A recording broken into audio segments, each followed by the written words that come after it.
I want to thank you for listening to this podcast. I really hope it is a blessing to you. During the hard years of ministry that we're chronicling in this podcast, I'm really thankful that the Lord taught me so much about Himself. He taught me so much about ministry, and I'm telling you that in these podcast episodes.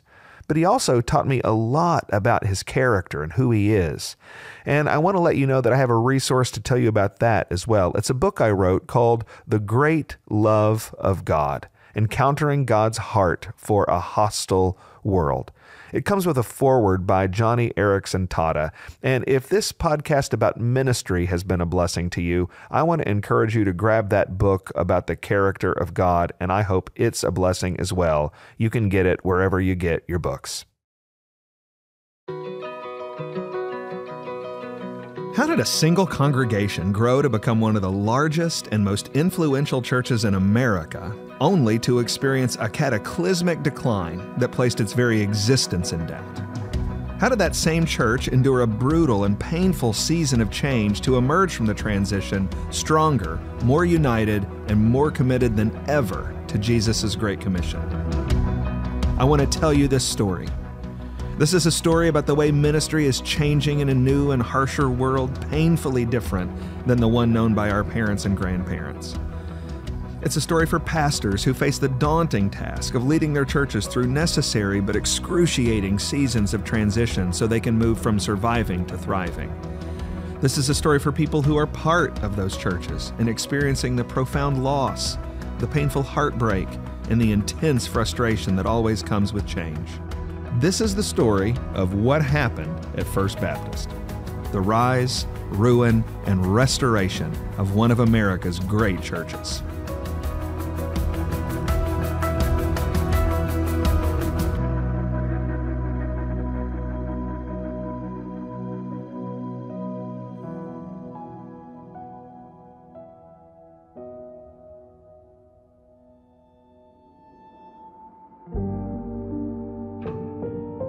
Jesus was the world's most effective leader.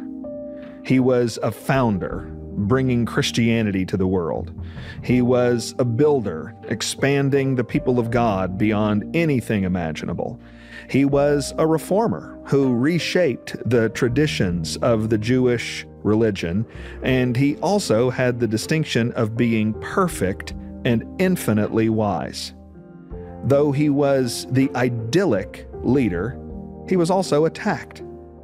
Jesus' sufferings were many. He received insults and physical abuse and accusations and ultimately death. But one of the tactics used against Jesus were lies. Lies happened throughout Jesus' ministry, but the high point of the lies against Jesus happened at his trial. A few things to notice about the trial of Jesus and the lies present at it that are chronicled in Matthew chapter 27. First, Jesus really was innocent of all the charges. The repeated accusation was that he was a blasphemer who falsely claimed to be the Son of God, who falsely claimed to be the Messiah. But Jesus was innocent of all the charges. And actually, the amazing thing about Matthew chapter 27 is that everybody involved knew it.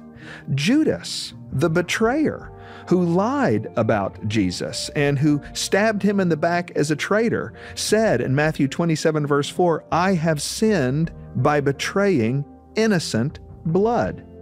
Judas wasn't the only one who knew it. The religious leaders knew Jesus was innocent, or at least didn't care that he was. In Matthew 27 verse 4, when Judas said, "I've sinned by betraying innocent blood," the religious leader says, "What is that to us?" They don't care. They don't care that the guy is self-condemned because he's betrayed an innocent man. Even more than that, Pilate, the governor, knew Jesus was innocent. In Matthew 27 verse 24, Pilate, seeing the innocence of Jesus, seeing that the guy was being led like a lamb to the slaughter, said, "I am innocent of this man's blood." Jesus really was innocent of everything he was accused of doing. A second thing to notice about the lies against Jesus is that his innocence does not prohibit the massive search for lies. Jesus is innocent, and still people are looking for a lie about him. In Matthew 26, verse 59, the Bible says the chief priests and the whole council were seeking false testimony against Jesus that they might put him to death. That is a very candid, very straightforward admission that these people just don't care about the truth. What they care is about taking out a man that they don't like. Very straightforwardly looking for false charges. A third thing to notice about the lies against Jesus at his trial are that the people doing this, the people creating the lies, are religious people, religious leaders. The damaging enemies don't come from outside of the believing community. They come from inside the community. There are a tremendous number of lessons to learn about the lies and dishonesty that are going to take place in your ministry transition from the lies and dishonesty that we see on display in the trial and execution of Jesus. One thing you can see is that good leaders are going to be lied about. Listen, it happened to Jesus, it will happen to me, and it will happen to you. Good leaders are going to be lied about. Another lesson to learn is that those lies are going to be generated from surprising places. They come from the inside. They come from the people who appear trustworthy, and they will do and can do immense damage to your ministry and immense damage to your work of revitalization. On this episode, we're going to talk about why lies are deployed in ministry transitions. We're going to talk about how to respond to those lies as a leader in ministry. And we're going to talk about how to exist in a swirling environment of lies if you're a member of a ministry that's undergoing transition. As we think about lies, the first thing we need to be honest about is that we are living in an epidemic of lies. That's not just true out there in the world, that is true in the church. Every significant Christian leader that I have talked to in the last 2 years, when you get into the conversation, eventually gets around to the point that they have been lied about in some significant way in the recent months, in the recent last couple of years. These lies and dishonesty aren't new. It goes back to the ministry of Jesus, as we saw. But it's different today because social media weaponizes the dishonesty and the lies, and it makes it even more widespread and even more painful. Mark Clifton is the Senior Director of Replanting at the North American Mission Board of the Southern Baptist Convention. He also wrote a book called Reclaiming Glory that, I'm telling you, saved my life. It just, as I was going through these hard days, what he taught in Reclaiming Glory just shone unbelievable amounts of light in the darkness I was facing. I really want to recommend that book to you. He's also the teaching pastor at Linwood Baptist Church, and I was thrilled to be able to sit and talk with him. I don't know how to deal with this in terms of social media age. You mentioned earlier when we were in our conversation why it's so much harder really for churches to be seemingly growing now than 25, 30 years ago. I think certainly the disruption in our culture, the tension in our culture that is elevated, the hateful discussions, all of which social media feeds into, has created a new environment for all of us. And, if someone leaves your church now, they talk about you on social media to all their friends. I've introduced you to Jimmy Scroggins, who is another faithful pastor of Family Church in West Palm Beach. He went through his own painful transition to revitalize that wonderful congregation. And when I talked to him in preparation for this podcast, here's what he said about the lies that were told against him when they were doing their work. I mean, the devil is the liar and the father of lies. And so I think the devil is always going to come against Christians and churches and leaders that are leading effectively and with integrity and going to advance the kingdom of Jesus and advance the gospel. And then I think most people, so lies, to use the word lie implies intent. I'm not sure I was ever actually lied about, in the sense that I think the people who said the stuff they said, for some reason, believed the things they were saying. But what they said still wasn't true. So in the sense, was it a lie? I don't know that the person was intending to deceive with the comments. I do think they would advance all kinds of crazy rumors and extend logic beyond appropriate bounds. And I think they would assume things about my character or my motivations that were simply not true. That's kind of what I think, is just to think the best and believe the best about the people and try to think, like, why are they saying this about me? Well, it's because they love the pregnancy ministry. Or it's because their feelings are hurt because they had so many great experiences in this piece of property that we're going to sell. Or it's because they so believe in the mission of, what they believe to be the mission of the Christmas pageant, that they just think I'm just way off base here. And so to try to think about them in the best possible light actually helps me sleep better at night. This is the world we are living in. This world of lying and dishonesty created some of the most pain for me that I experienced during the years of transition at First Baptist. It did the most damage to our church. The candor that I displayed as I described the situation our church was facing, the work we did to try to persuade people about a new hope and a new future and a new vision for ministry, that didn't destroy anything. What destroyed and unsettled the situation were terrible lies that were told about me, about our church, about people in our congregation, just to give you a small flavor of some of the things that were said. That First Baptist never had any of the problems that I said we did. Circulated email, March 11th, 2020, 9:47 p.m. Quote, "They erroneously believed that the church was on its last leg with regard to church growth and financial resources, and that if circumstances continued, the ministry downtown and at Nocatee would not be sustainable." End quote. It was amazing because even though you could see the problems, even though you could smell the mold, it was still purported that we made it up. There was the lie that I was dishonest about my abusive childhood. My mother was a drunk, and she was a vicious drunk, and she slept around. And it was those facts that really fueled the hatred and the fear of my childhood. When I think about what fueled the hatred and the fear of my childhood, I think really about three categories of things. The first was the abuse. It felt constant as a child. There was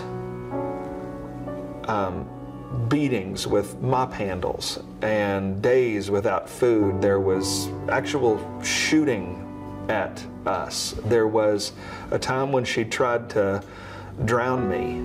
There were nights spent under hedgerows up against buildings just trying to find a safe place to sleep. There was a visit to a foster home because one Christmas night she got so drunk and chased us out into 7 inches of snow, and we were frostbitten, and the state had to do something.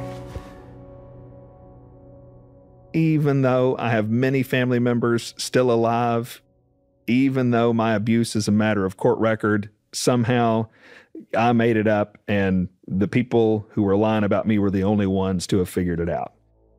September 14th, 2020. Quote, "Many of you have heard the testimony in childhood stories. I've talked with dozens of you now, and not one so far has known about any other sibling besides the twin. Do you know there are 2 more older brothers? There have been stories about the father not truly being the father. I have not only a marriage certificate, but I have obituaries that show both mother and father were the mother and father of all 4 boys. How do you explain? I have copies of family pictures from young teenage years, The same teenage years that would conflict with the time frame said in such a story where the father was removed from their life not to be seen again. How is this explained? End quote.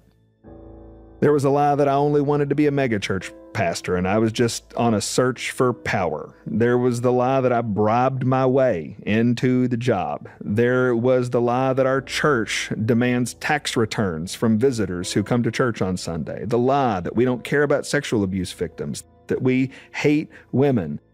That the real goal of the pastors at First Baptist who are serving here so faithfully now, all they want to do is destroy the church.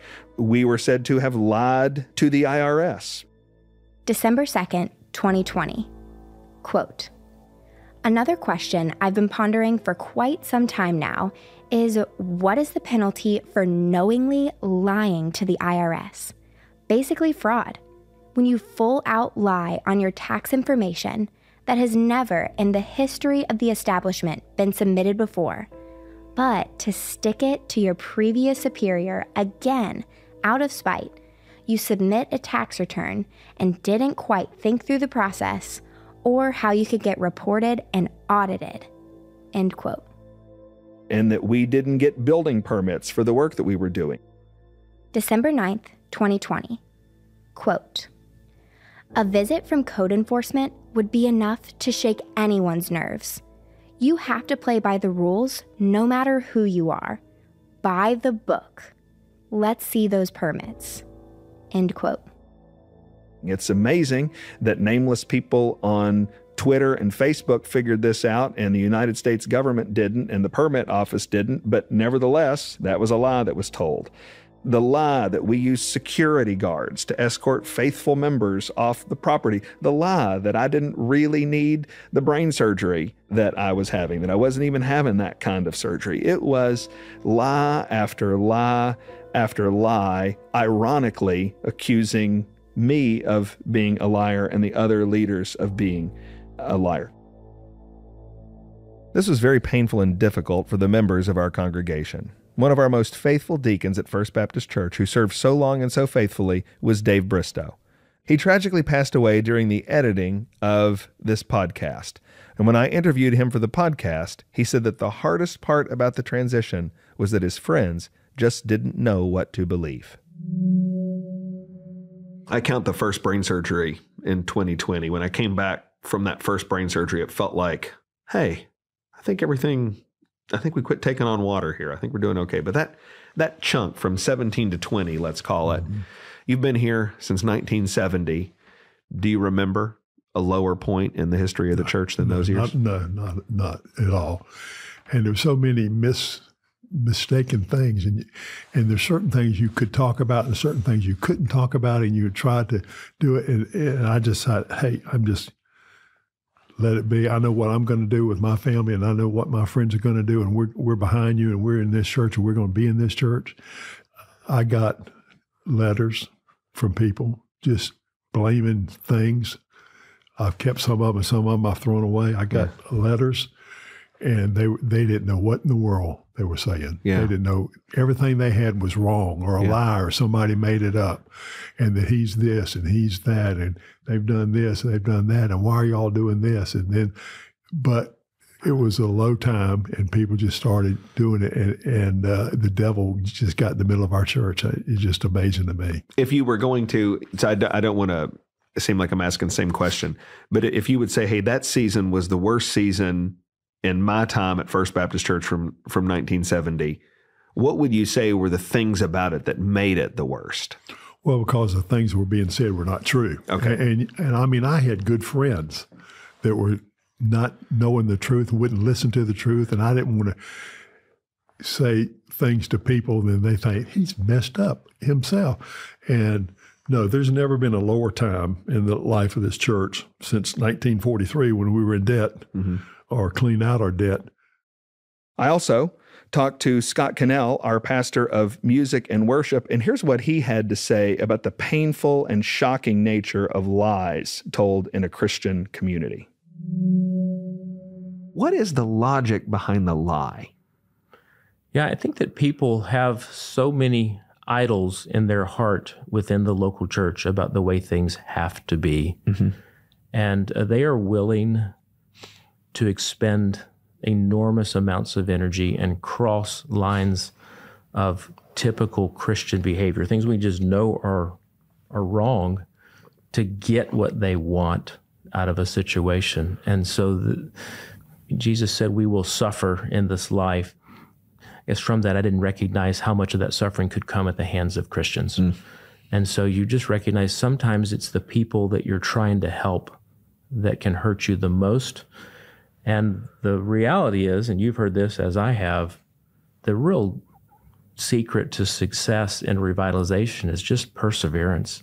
But recognize what you're going to go through is going to cause you to question, is this really worth it? And it's hard to answer that question in the midst of the storm, because when people that were, you thought your friends, turn on you and say things about you that you know are not true, they know are not true, but they insist that they are, you just recognize that you have to keep your eyes on Jesus. He was reviled and persecuted and lied about. He knows how to set a model for you to follow. You must emulate him, and you cannot defend yourself against lies. I mean, you really do just have to endure the punches. And that's exactly what he gave us an example of at Calvary. And so we have to just fix our eyes on Jesus, author and perfecter of our faith, and just keep stepping forward. Most of the time, you cannot and should not respond to all of the lies that are going to be coming at you in ministry and especially in transition. I'm going to have more things to say about that on this week's bonus episode, but suffice it to say that it most of the time is simply not possible or wise. But sometimes you will be required. Sometimes a lie can do such damage, it can take on such a life of its own, that a response is just going to be necessary. Let me give you an example of a lie that almost came to define the season of dishonesty that we lived in during the transition at First Baptist. It was repeated so often, it was repeated so loudly, that it really did just take on a life of its own. And the lie was that some group of leaders got together to force out my predecessor, Mac Brunson. Circulated email, March 11th, 2020, 9:47 p.m. The bottom line conclusions are these. A young 36-year-old college professor majoring in counseling is given an opportunity of a lifetime from the pastor of a large church in Jacksonville, Florida. He is invited to come to the church to head up the counseling ministry in January 2016. The young seminary professor heartily accepts with dreams of success and national recognition. A mere 21 months after arriving on October 16th, 2017, the professor, now church counseling officer, unseated and ousted his boss, the senior pastor of the same church, with the assistance of ambitious church trustees, and without the senior pastor's voluntary consent. In that takeover of the boss's job and position, no sense of any loyalty, gratitude, appreciation, apology, or humility has ever been expressed, then or since, to the man who opened this great door of opportunity for this young biblical counselor. End quote.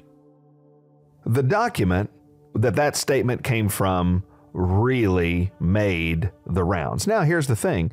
The nature of the lie and the nature of the conspiracy changed depending on the season we were in at church, depending on who was telling the lie, depending on who they were telling the lie to. Sometimes it was a staff cabal that forced out the senior pastor. Sometimes it was lay leaders that forced out the senior pastor. But the reality was that the lie made the rounds. The lie started to pick up steam. It really started to get traction. And our lay leadership met when this was all going on. And most of the time, when I was consulting with our lay leadership, when I was consulting with our staff leadership, most of the time we decided to leave the lies alone. Most of the time we decided not to talk about them. But this particular time, our lay leadership unanimously decided that we needed to address it, we needed to address it clearly, and we needed to address it publicly on a Sunday morning. I want you to hear a clip of Todd Coleman reading the unanimous statement from these lay leaders. At the time, Todd was the chairman of deacons representing our lay leadership, and here is a portion of what he said in responding to this lie. Recently, there have been accusations and false statements made that need to be addressed. As such, the 2020 trustees of the First Baptist Church of Jacksonville, Florida, unanimously make the following statement. In the fall of 2017, Dr. Brunson announced to us his intention to initiate a pastoral transition with Dr. Heath Lambert, whom he had hired as the church's associate pastor. He had made clear that he would like for this transition to begin with a co-pastorate between him and Dr. Lambert. From the beginning to the end, this plan was initiated by Dr. Brunson, and we were happy to receive it as God's direction for the leadership of our church. Dr. Brunson is a faithful follower of Jesus Christ and an outstanding preacher of the gospel.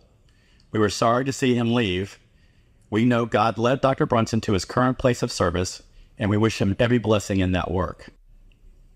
Each of the 2017 trustees was appointed by Dr. Brunson himself and were confirmed by the entire church before they began their service. The work of First Baptist Church trustees is limited to the oversight of the legal and financial matters of the church and does not include any responsibility to supervise the job performance of the pastor.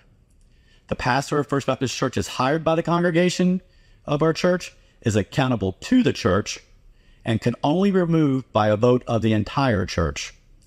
As a matter of precedent, Dr. Lambert was voted on and approved as co-pastor in accordance with the church's bylaws. As demonstrated from our history, Dr. Lindsay Sr. asked his son, Dr. Lindsay Jr., to join him as co-pastor and was voted on by the church. Dr. Lindsay Jr. asked Dr. Vines to join him as co-pastor and was voted on by the church. In September 2017, Dr. Brunson asked Dr. Lambert to join him as co-pastor and was voted on by the entire church. Dr. Brunson resigned from his position in April 2018, and Dr. Lambert continued to serve as our pastor, having been previously voted on and approved by the entire church.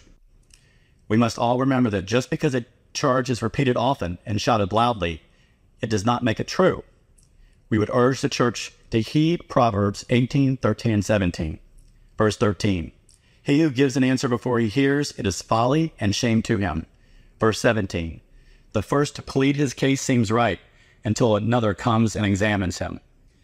We would ask that if you have an issue or a question, please go to the person. Consider both sides, and then biblically and prayerfully consider the matter at hand.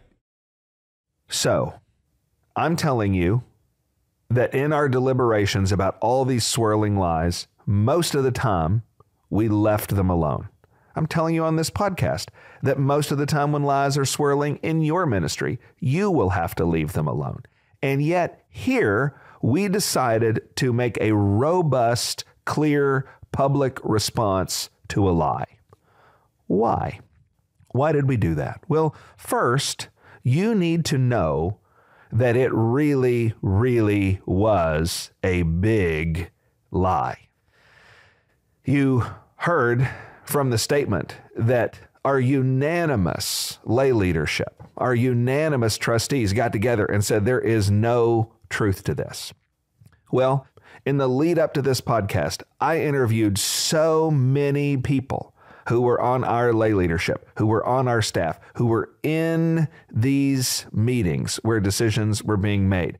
And I asked every single one of them, were you a part of a plot to force out the senior pastor? And here is a summary montage of their responses. I'm just going to ask you an incredibly direct question because, as you know, one of the pieces of scuttlebutt over the years has been that either trustees reached out to me to create a coup against Dr. Brunson, or I reached out to trustees to create a coup against Dr. Brunson. And I don't know that in particular, that you've been identified as one of those alleged trustees that was part of the cabal, but it's worth just asking. Here are two brothers talking in the presence of Jesus Christ. Did I ever, in those early years of conversations, approach you about how to get rid of Dr. Brunson, or did you ever approach me about how to do it? No, I never mentioned anything about Dr. Brunson leaving, trying to get him to leave, wanting him to leave. You didn't do that either. I've never heard another trustee say that. So unless they did it in 2016 when I wasn't on and my brothers didn't clue me in, okay, that has never been spoken about. So on the record here, did I ever approach you and say, hey, how do we get rid of this man? No. When the compensation committee was meeting, did you guys arrange his compensation to try to force him out? No. So the statement is the trustees got together and forced Mac Brunson out. Is that true? 100% not true. Okay. Are you aware of any conversations with any trustees where they engaged in an effort to get rid of him? None. Did you desire to get rid of Mac Brunson as a senior pastor? Quite the opposite. I did everything in my power as a trustee to retain Mac Brunson. Did any other trustee ever approach you and say, hey, let's get rid of this guy? Not at all. Did I ever approach you and say, hey, help me get rid of Mac? No, there was never an interest or discussion amongst the trustees in my presence of anything. So it is completely untrue. It is completely untrue that the trustees had anything to do with Mac Brunson leaving the church. I'm just trying to be real clear. Did you want him fired? Absolutely not.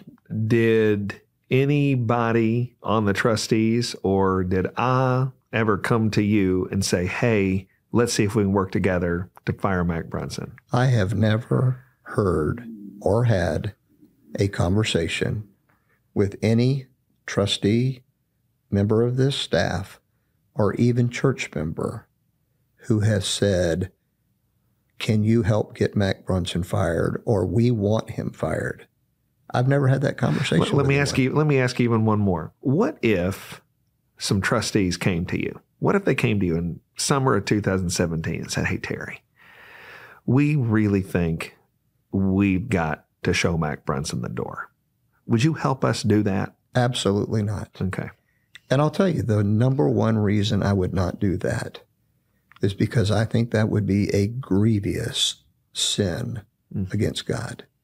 Listen, I still believe that God calls men to the pastorate. I believe that with all my heart. I believe that God calls men to a specific place. And it is not the job of Terry Davidson to be involved in running off the pastor of a church. I mean, I'm just simple enough to believe that if God's hand is not on that man anymore, that God's fully capable of moving that man somewhere else. One tale that was told is that the trustees fired Mac. Is that true? It's not true. Those men, to a man, loved and supported their pastor. They were thankful for his decision, for what he had done for the church in bringing you here. They were supportive of the plan. It was their desire that he continue on here. And it was stunning when that accusation was made, because it couldn't have been further from the truth. Did the trustees of First Baptist Church even have the authority to fire the senior pastor? They do not. Okay. Another tale that was told is that you and I worked together to fire Mac Brunson. Did we do that? No. I considered Mac to be a very dear friend and certainly a highly valued and trusted pastor and associate. The point is that the unanimous testimony of everyone involved in this process, expressed in their corporate statement in the clip you heard, and expressed in their individual statements that you just heard, all say that did not happen. It was a lie. Here is a clip of an interview between Dr. Brunson and myself made in 2017 when we were both serving as co-pastors. I've wanted to do this for some time, long before I even knew you. But back in 2015, I called you, met with you before you came here, and this is what we talked about, that at the right time we would make this move. So Dr. Lambert came here with the understanding that one day I would ask him to step into this position. And it's also been very important to me that I am able to know and rest and know that somebody who is very committed to the Word of God and will not budge on it is going to pick up the ministry here and move forward in the years to come. So that's critical to me. But it wasn't just lay leaders, it wasn't just staff people, it wasn't just the agreement that existed on the senior pastoral staff.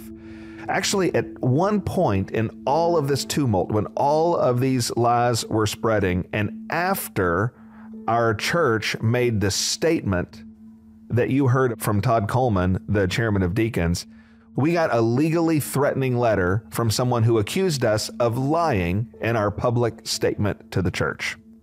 And once we received that legal letter, First Baptist Church made the decision to hire a law firm. We hired the law firm of Smith, Hulsey, and Busey, a very respected law firm here in Jacksonville, and we invited them into our church to do a review of the accusation that we had lied in that public statement. They met with members of our staff, they met with members of our lay leadership, they reviewed the documentation and meeting minutes. They drafted a formal response to the allegation that our public statement was false. I am holding in my hand a copy of their formal written response to the accusation that what we said was untrue. Now, one of my commitments is that I don't say bad things about people. I've had a commitment since I became senior pastor at First Baptist Church that I'm not going to publicly malign anybody. And I am not going to start doing that on this podcast. So I'm going to make one minor change in the paragraph I'm going to read so that I don't expose the people who initiated this legal proceeding. But with that one amendment, here is what the report from Smith, Hulsey, and Busey said about our public statement to the congregation. Since receipt of your letter dated March 30th, with the full cooperation of current and former trustees and senior staff of First Baptist Church of Jacksonville, we have reviewed numerous relevant records, including contemporaneously prepared documents and videos, and discussed related issues and questions with many people with firsthand knowledge of the circumstances described in the statement read to the First Baptist congregation on March 22nd, 2020. Our inquiry convincingly proved that the offensive statement was accurate and corroborated by substantial information and a large number of witnesses. It goes on to say that we did not discern any information supporting the allegations in your letter. The accusation that any group of people wanted our former pastor out, the accusation that any group of people conspired to get him out, the accusation that any group of people besides the congregation had the authority to get him out, is an absolutely absurd lie. So, why did we respond to that lie? Well, let me tell you two reasons. First of all, it's one thing to make accusations about me. I'm used to that. It happens all the time. You heard about some of those at the beginning of this podcast. But what was going on in this lie is that there were good folks at our church who were being maligned. It wasn't just a lie about me.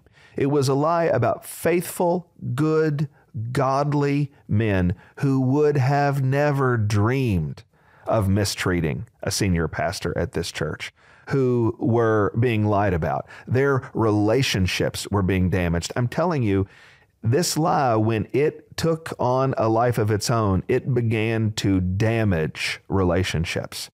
As the senior pastor, I felt a responsibility to defend the good reputations of faithful men who were being needlessly maligned. And the other members on our lay leadership who also knew what happened felt a similar need to defend the reputation of good men and to try to protect relationships that were being damaged so that there could be mutual love. And so because of the relational consequences, because of the way this lie was rippling out and hurting other people, we made a decision to respond. There's another reason why we made the decision to respond. The lie that a group of people tried to force out Mac Brunson had two opposite effects. Some people heard that lie and they said, well, my goodness, if a group of people at First Baptist Church forced out Mac Brunson, I don't want to go to a church where those people go to church. But there was another group of people. Another group of people heard the lie that a group of leaders forced out Mac Brunson, and they said, oh my goodness, if Dr. Brunson got forced out, he must have done something pretty bad. I wonder what the bad thing was that Mac Brunson did. Here's the reality. The people at First Baptist Church love Mac Brunson. The trustees he appointed love him. I love him. He preached the gospel faithfully here for 12 years. He's preaching that gospel now.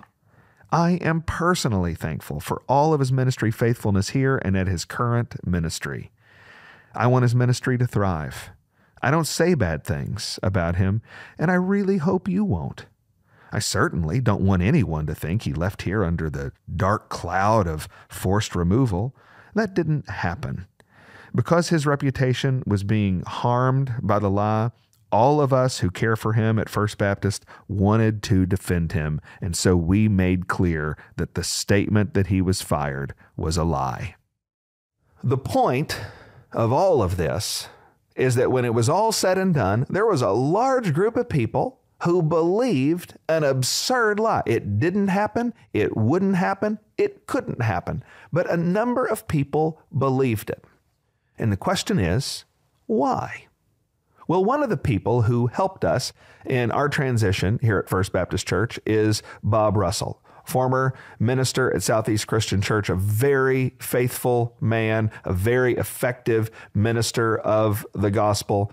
And I asked him this question: why would someone lie in these kinds of situations? And here's what he said.